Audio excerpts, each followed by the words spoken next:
Last phylum है हमारे non chordates में हेमिकॉर्डेटा। अब हेमिकॉर्डेटा के पीछे एक स्टोरी है कि इन्हें पहले कॉर्डेटा में ही रखा गया था। अब कॉर्डेटा क्या है, एक फाइलम है। हमारा 11th फाइलम जो है वो कॉर्डेटा है।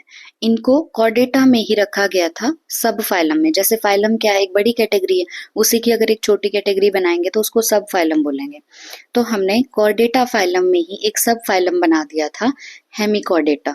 पर अब इनको कॉर्डेटा से निकाल के नॉन कॉर्डेट्स में रख दिया गया है और इन्हें फाइलम नंबर 10 अलोकेट कर दिया गया है, फाइलम नंबर 10 दे दिया गया है, राइट। तो हेमिकॉर्डेटा जो है वो हमारा 10th फाइलम है। पहले के 9 फाइलम क्या थे हमारे? Porifera, Coelenterata, Ctenophora, Platyhelminthes, Aschelminthes, Annelida, Arthropoda, Mollusca, Echinodermata और अब 10th है हमारा हेमिकॉर्डेटा। तो हेमिकॉर्डेटा को पहले कॉर्डेटा के अंडर एक सब फाइलम में रखा गया था, लेकिन अब इनको अलग से एक फाइलम दे दिया गया है, राइट। अब इनके अंदर प्रेजेंट होती है स्टोमोकोड। अब स्टोमोकोड जो है वो नोटोकोड जैसा ही एक स्ट्रक्चर होता है। हमने जब नोटोकोड पढ़ा था शुरू में तो हमने देखा था जिनके अंदर नोटोकोड होगी वो कॉर्डेट्स, जिनमें नोटोकोड नहीं होगी वो नॉन कॉर्डेट्स। तो नॉन कॉर्डेट्स में नोटोकोड नहीं होती। अब इनके अंदर भी नोटोकोड नहीं होती, पर नोटोकोड जैसा एक स्ट्रक्चर होता है, इसीलिए हमने इन्हें पहले कॉर्डेट्स में रखा था। बट एग्जैक्टली नोटोकोड नहीं है ना इनके पास, तो इसीलिए हमने इन्हें नॉन कॉर्डेट्स में रख दिया। अब तो नोटोकोड नहीं एग्जैक्टली इनके पास, बट नोटोकोड जैसा एक स्ट्रक्चर है और उस स्ट्रक्चर का नाम क्या है? स्टोमोकोड। अब स्टोमोकोड जो है वो इनके कॉलर रीजन में प्रेजेंट होता है, राइट। और स्टोमोकोड एक रूडिमेंट्री स्ट्रक्चर है। जहां भी रूडिमेंट्री वर्ड आए उसका मतलब होता है नॉन फंक्शनल, कि जो चीज प्रेजेंट तो है बट उसका कोई फंक्शनल फॉर्म नहीं है, कोई काम नहीं कर सकती वो, ठीक है। तो स्टोमोकोड के बारे में 3 बातें क्या है? पहली बात ये नोटोकोड जैसा है स्ट्रक्चर में। दूसरी बात, अच्छा एक और बात ध्यान रखनी कि नोटोकोड जैसा स्ट्रक्चर वाइज है, फंक्शन वाइज नहीं, राइट। दूसरा, ये कौन सी जगह पे प्रेजेंट है? हेमिकॉर्डेट्स में कॉलर रीजन में प्रेजेंट है। तीसरा कि इसका कोई फंक्शन नहीं है, ये रूडिमेंट्री है, मतलब नॉन फंक्शनल है। अब जो हेमिकॉर्डेट्स हैं ये small group of worm like animals है, मतलब कीड़े जैसे जो एनिमल होंगे ना वो प्रेजेंट हैं हेमिकॉर्डेटा के अंदर। तो ये छोटा सा एक ग्रुप है जिसमें कीड़े लाइक एनिमल्स प्रेजेंट होंगे, वर्म लाइक एनिमल्स। दूसरी बात, इनका हैबिटेट कैसा होगा? मेराइन, नमकीन पानी में ये प्रेजेंट होते हैं, ठीक है। हैबिटेट कैसा है? मेराइन वाटर में होंगे। Organ system, level of organization होगा इनमें ऑब्वियस है। सिमेट्री इनमें बायलेटरल होगी, ट्रिप्लोब्लास्टिक होंगे और सिलोमेट्स होंगे।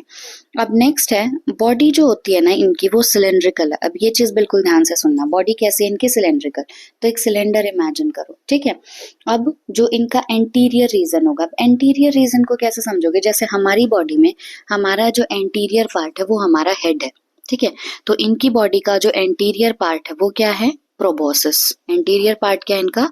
प्रोबोसिस। अब प्रोबोसिस के बाद इनकी बॉडी में प्रेजेंट होता है कोलर। प्रोबोसिस के बाद क्या होगा? कोलर। और कोलर के बाद इनमें प्रेजेंट होगा ट्रंक, राइट।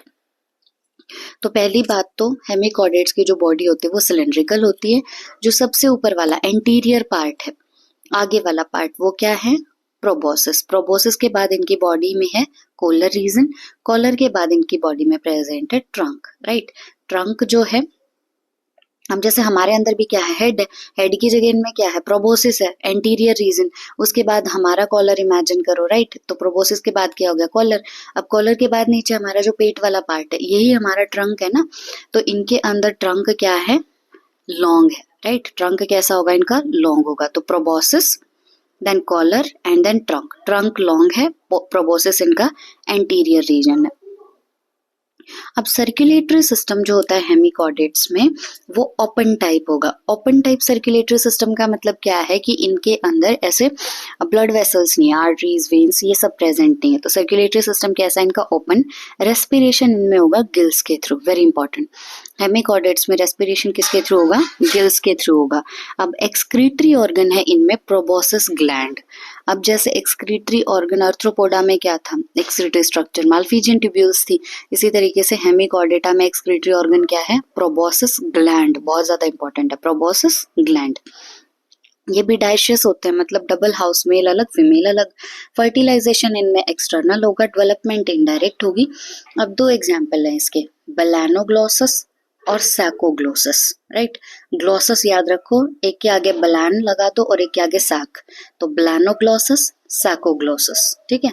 एग्जाम्पल दो ही हैं, बलानोग्लोसस, सैकोग्लोसस। बॉडी 3 पार्ट्स में डिवाइडेड है, proboscis, collar and trunk. Example Balanoglossus, सैकोग्लोसस।